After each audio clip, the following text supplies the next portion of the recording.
अगर मैं आपसे कहूं कि भगवान श्री राम का जन्म केवल एक ऐतिहासिक घटना नहीं, बल्कि अधर्म के अंधेरे में डूबी इस दुनिया के लिए मर्यादा का सूर्योदय था, तो आप विश्वास करेंगे? अक्सर हम मंदिरों में हाथ जोड़कर खड़े होते हैं, लेकिन क्या हम जानते हैं कि हम किसके सामने खड़े हैं? हम उस परम सत्य के सामने खड़े हैं जिन्होंने वैकुंठ के सुखों को ठुकराकर पृथ्वी पर केवल इसलिए अवतार लिया ताकि वो हमें जीना सिखा सके।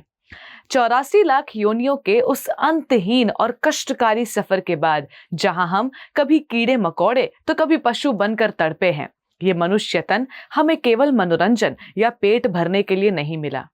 ये मानव जन्म तो उस राम को अपने भीतर जगाने का एक दुर्लभ अवसर है, जिसके बिना ये जीवन केवल एक सूना रेगिस्तान है। रामनवमी का ये दिन उत्सव का नहीं बल्कि आत्मबोध का है। लेकिन हम राम नवमी मनाएं इससे पहले आइए ये जानते हैं कि राम है कौन। क्या राम केवल राजा दशरथ के ज्येष्ठ पुत्र हैं? क्या वे केवल एक आदर्श राजा हैं, केवल वन के एक राही या शस्त्रधारी योद्धा जिन्होंने रावण का अंत किया? श्री राम उस अनंत ब्रह्म का वो साकार अभिव्यक्ति हैं जो हमें ये सिखाने आए कि भगवान स्वयं भी जब मनुष्य बनते हैं तो वे दुखों से मुंह नहीं मोड़ते, बल्कि उन्हें आभूषण की तरह पहनकर मर्यादा की नई परिभाषा लिखते हैं। वे साक्षात श्री कृष्ण के वो मर्यादा स्वरूप है जो हमें बताते हैं कि असली शक्ति दूसरों पर अधिकार जमाने में नहीं, बल्कि अपनी इंद्रियों पर नियंत्रण पाने में है। श्री राम प्रतीक है उस अड़िग संकल्प का जिनके लिए राज तिलक का सिंहासन और वनवास के कांटे दोनों एक समान हैं। ये एक ऐसी बात है जिसे सुनकर बड़े से बड़े विडंबना में आ जाते हैं। भला सुख और दुख दोनों में किसी का एक जैसा स्वभाव कैसे हो सकता है?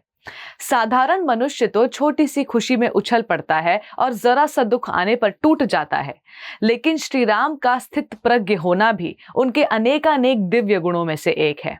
कुछ लोगों का प्रश्न होता है कि एक चक्रवर्ती सम्राट होते हुए भी, समस्त संसार का ऐश्वर्य होते हुए भी उन्होंने केवल एक पत्नी व्रत ही क्यों लिया? आज के दौर में जहां रिश्तों की पवित्रता केवल सोशल मीडिया की पोस्ट तक सिमट गई है, वहां श्री राम का माता सीता के प्रति समर्पण कलयुग के लोगों के लिए एक बहुत बड़ा सबक है। सच्चा पुरुष वो नहीं जो अपनी वासना की तृप्ति के लिए हजारों स्त्रियों से संबंध रखे। सच्चा पुरुष वो है जो एक ही पत्नी के सम्मान और रक्षा के लिए समंदर की लहरों पर पुल बांध दे और रावण के अहंकार को धूल में मिला दे। युवाओं के लिए श्री राम अनुशासन का दूसरा नाम है। आज हम स्वतंत्रता का अर्थ मनमर्जी समझते हैं, लेकिन श्री राम सिखाते हैं कि जो अपनी इंद्रियों का दास है वो कभी स्वतंत्र नहीं हो सकता। असली राजा वो है जो अपनी मर्यादाओं का स्वामी है। इतना ही नहीं, एक राजकुमार होकर भी उन्होंने भीलनी शबरी के जूठे बेर सहर्ष स्वीकार किए। ये प्रसंग हमें चीख चीख कर बताता है कि भगवान राम के दरबार में धन, पद या जाति का कोई मूल्य नहीं, वहां केवल भक्ति के भाव की प्रधानता है। उन्होंने अपनी सेना में एक नन्ही सी गिलहरी को भी वही स्नेह और सम्मान दिया जो पवन पुत्र हनुमान को प्राप्त था। भगवान राम का चरित्र हमें त्याग की वो पराकाष्ठा सिखाता है जिसकी कल्पना करना भी आज के युग में बहुत कठिन है।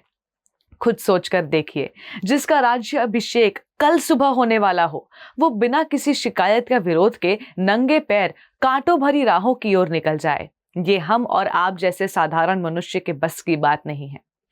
राम नवमी केवल भजन गाने का दिन नहीं है, ये अपने भीतर झांकने का दिन है।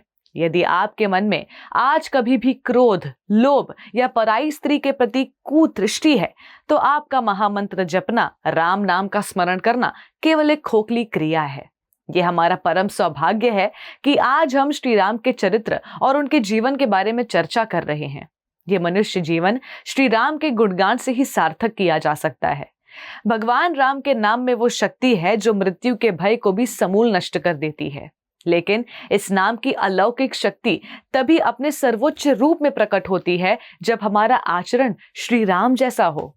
लीला पुरुषोत्तम भगवान श्री कृष्ण ने भगवत गीता में जिस स्वधर्म की बात की है, मर्यादा पुरुषोत्तम भगवान श्री राम ने अपने जीवन के एक एक पल से उस धर्म को जी कर दिखाया है। उन्होंने सिखाया कि एक आदर्श पुत्र वो है जो पिता के सम्मान के लिए सर्वस्व न्यौछावर कर दे, और एक आदर्श राजा वो है जो प्रजा के हित के लिए अपने व्यक्तिगत सुखों की आहुति दे दे। श्री राम पर यह चर्चा अगर आपको पसंद आई हो तो मेरा एक आखिरी अनुरोध है, इस रामनवमी पर अपने घर के साथ साथ अपने चरित्र की पवित्रता से अपने अंतर्मन की अयोध्या को भी प्रकाशित करने का प्रयास करें।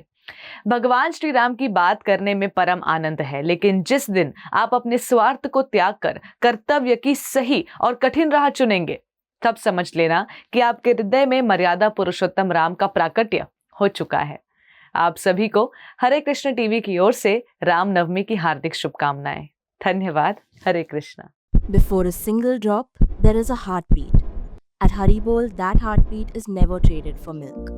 Every cow and bull lives protected lifelong. This is ahimsa. This is kindness. This is devotion. Switch to Haribol Ahimsa A2 milk. के लिए देखिए हरे कृष्णा टेलीविजन और इसे प्राप्त करने के लिए आप अपने केबल अथवा DTH ऑपरेटर से संपर्क करें तथा और अधिक जानकारी के लिए आज ही डायल करें 7666 839 839।